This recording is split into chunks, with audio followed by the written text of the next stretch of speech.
Subscribe Indian News Analysis channel and press the bell icon for the latest defense updates. आईने हिंदी के एक नए episode में आपका स्वागत है, जहां आपके लिए लेकर के आते हैं इंडियन डिफेंस से जुड़ी टॉप अपडेट्स को। और आज की अपडेट की शुरुआत करेंगे डीआरडीओ से। कल एक रिपोर्ट सामने आई थी जहां पर कहा गया था कि डीआरडीओ के द्वारा हाइपरसोनिक टेक्नोलॉजी डेमोन्स्ट्रेटर व्हीकल यानी HSTV का एक सफल परीक्षण किया गया है, लेकिन अभी तकरीबन 12 घंटे बीत चुके हैं और इसकी कोई भी ऑफिशियल जो कंफर्मेशन है वो सामने नहीं आई है। और इसको लेकर के इंटरनेट मीडिया में जो अनुमान है वो अलग अलग प्रकार के लगाए जा रहे हैं। एक अनुमान ये कहता है कि क्या वाकई इस टेस्ट को आयोजित किया गया था, और दूसरा ये कहता है कि अगर टेस्ट आयोजित किया गया था तो क्या मिशन ऑब्जेक्टिव अभी तक अचीव नहीं हो सके हैं और ऑफिशियल कंफर्मेशन क्यों नहीं आई है। खैर, अगर हम टाइम्स ऑफ इंडिया की बात करें तो इनके सोर्सेज के द्वारा जो अभी तक अपडेट सामने आ रही है उसमें यह बताया जा रहा है कि जो इनिशियल लॉन्च था इसका वो सक्सेसफुल था और जो बूस्टर स्टेज था उसने भी बढ़िया परफॉर्म किया। लेकिन सबसे बड़ा सवाल यहाँ पर यह उठता है कि क्या जो स्क्रैमजेट इंजन था HSTV का उसने उतना अच्छा परफॉर्म किया जितने की उससे अपेक्षाएं की जा रही थी।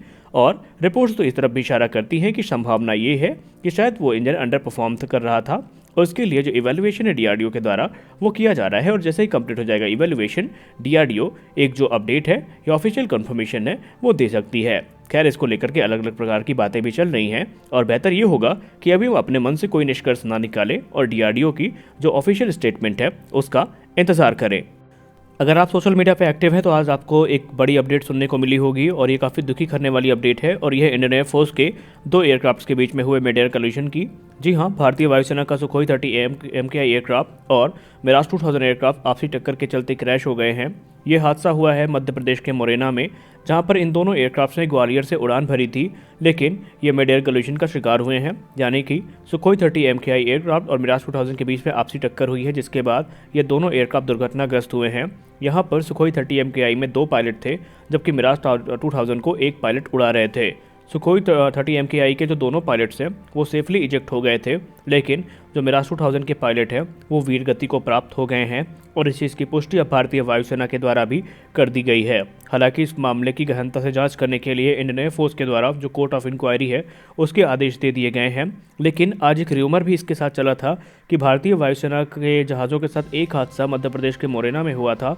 तो दूसरा हादसा जो हुआ था वो राजस्थान के भरतपुर में इलाके में हुआ था। लेकिन ये खबर गलत है। दरअसल ये उसी हादसे के जो डिब्रिश हैं एयरक्राफ्ट के वो भरतपुर तक पहुंचे थे, क्योंकि ये जो सीमाएं हैं मध्य प्रदेश और राजस्थान की उन्हीं के आसपास ये हादसा हुआ था, जिसके चलते जो एयरक्राफ्ट के डिब्रिश हैं वो भरतपुर तक जाकर के गिरे थे और वहां पर भरतपुर में कोई अलग हादसा नहीं हुआ है और वहाँ के DM ने भी इस चीज़ की पुष्टि कर दी है। हमारी अगली बड़ी अपडेट सुपर सुखोई प्रोग्राम को लेकर के आ रही है। दोस्तों, सुपर सुखोई को लेकर के हाल ही के दिनों में कुछ बड़ी अपडेट्स देखने को मिली हैं, जहाँ पर अभी अपडेट सामने आ रही है कि भारतीय वायुसेना और हिंदुस्तान एरोनॉटिक्स लिमिटेड ने ये डिसाइड किया है कि सुपर सुखोई प्रोग्राम में कोई भी इंजन स्वैपिंग नहीं देखी जाएगी। यानी रशिया का वो प्रस्ताव जहां पर रशिया ने भारत को ये कहा था कि भारत अपने सुपर सुखोई प्रोग्राम के अंतर्गत जो AL-31 इंजन है इन्हें या तो स्टेलिया 30 या फिर AL-41 इंजन से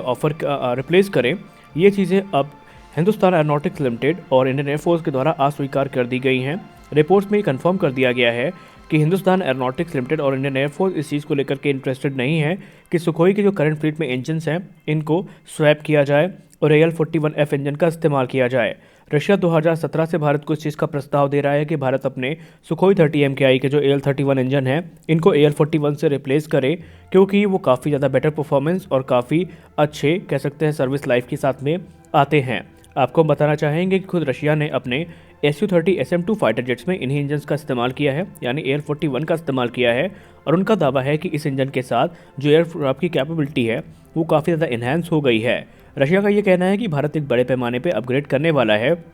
और जो एडवांस रेडार हैं, पावरफुल रेडार हैं, पावरफुल इलेक्ट्रॉनिक्स हैं, इन्हें काफ़ी ज़्यादा पावर की ज़रूरत पड़ेगी और उस पावर को AL-31 से पूरा कर पाना इंडियन एयरफोर्स के लिए मुश्किल होने वाला है। इसलिए उन्होंने AL-41 इंजन का ऑफर दिया था, जिसे इंडियन एयरफोर्स के द्वारा लगभग ठुकरा दिया गया है। बात करें सुपर सुखोई की तो इसके पहले प्रोटोटाइप की जो उड़ान है ये वर्ष 2025 में आयोजित करी जाएगी। कल ही इसको लेकर के एक बड़ी अपडेट सामने आई थी। वहीं 2026 से 27 के बीच में जो फुल स्केल अपग्रेडेशन प्रोग्राम है उसको फाइनल कर दिया जाएगा और अभी हिंदुस्तान एरोनॉटिक्स लिमिटेड को भारत सरकार से इस प्रोग्राम को आगे बढ़ाने के लिए तकरीबन $4 बिलियन की ज़रूरत है और माना जा रहा है कि बहुत जल्दी ये जो पूरा फंड है इसे अप्रूव भी कर दिया जाएगा, जिसका मतलब ये है कि सुपर सुखोई तकरीबन जो 150 की संख्या में होंगे ये इंडियन एयरफोर्स को काफ़ी कम समय में ज्वाइन करना भी शुरू कर देंगे। इनफैक्ट ज्वाइन तो वो कर ही चुके हैं, लेकिन जो अपग्रेडेड एयरक्राफ्ट है ये इंडियन एयरफोर्स में 2040 तक बने रहेंगे।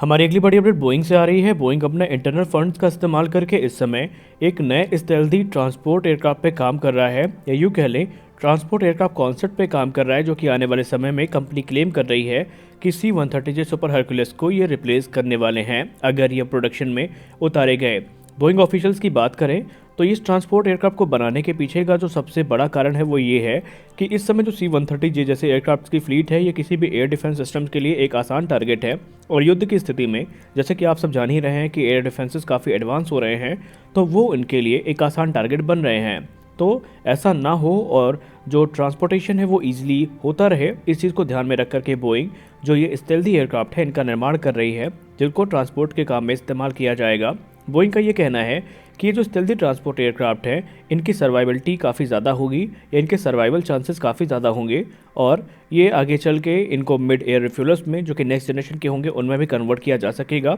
या अलग अलग जो रिक्वायरमेंट है फोर्स मल्टीप्लायर्स हैं जैसे कि एवैक्स हो गए, या फिर मिड एयर रिफ्यूलर्स हो गए, या फिर ट्रांसपोर्ट एयरक्राफ्ट हो गए, इनको ज़रूरत के हिसाब से ढाला जा सकेगा। और उनका ये भी कहना है कि इसका जो अभी कॉन्सेप्ट है उसमें इसका जो मैक्सिमम टेक ऑफ वेट बताया जा रहा है वो 19 से 20 टन का होने वाला है,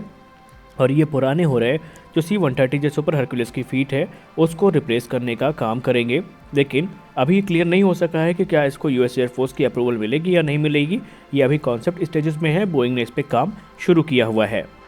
हमारी अगली बड़ी अपडेट एरो इंडिया 2023 को लेकर के आ रही है, जहां पर रिपोर्ट्स में ये बताया जा रहा है एरो इंडिया 2023 की ऑफिशियल ऐप की कि अमेरिका का जो 5th generation fighter aircraft F-35 lightning 2 है वो आपको एरो इंडिया 2023 में देखने को मिलेगा, जो कि फ्लाइंग और स्टैटिक दोनों प्रकार के डिस्प्लेज में होने वाला है। इसके अलावा अमेरिका अपने दूसरे फाइटर एयरक्राफ्ट जैसे कि F-15EX और F-16 और F-18 सुपर हॉर्नेट जो हैं उनके साथ भी शिरकत कर रहा है, और ये सारे एयरक्राफ्ट यहाँ पर पार्टिसिपेट कर रहे हैं जो कि इंडियन एयरफोर्स और इंडियन नेवी के टेंडर में प्रबल दावेदार माने जा रहे हैं। इसके अलावा अमेरिका अपने B-1 बॉम्बर के साथ भी पार्टिसिपेट कर रहा है, जो कि आपको पहले भी एडिशन में देखने को मिल चुके हैं, और यूनाइटेड स्टेट अपने C-17 ग्लोब मास्टर एयरक्राफ्ट और बोइंग KC-135 स्ट्रेटो टैंकर और C-40 क्लिपर के साथ पार्टिसिपेट कर रहा है, जो कि बोइंग 737 का एक मिलिट्री वर्जन है जो कि कार्गो ट्रांसपोर्ट और पैसेंजर ट्रांसपोर्ट के काम में आता है। वहीं अगर हम रिपोर्ट्स की बात माने तो यहाँ पर KC-040 जो कि बेसिकली बोइंग का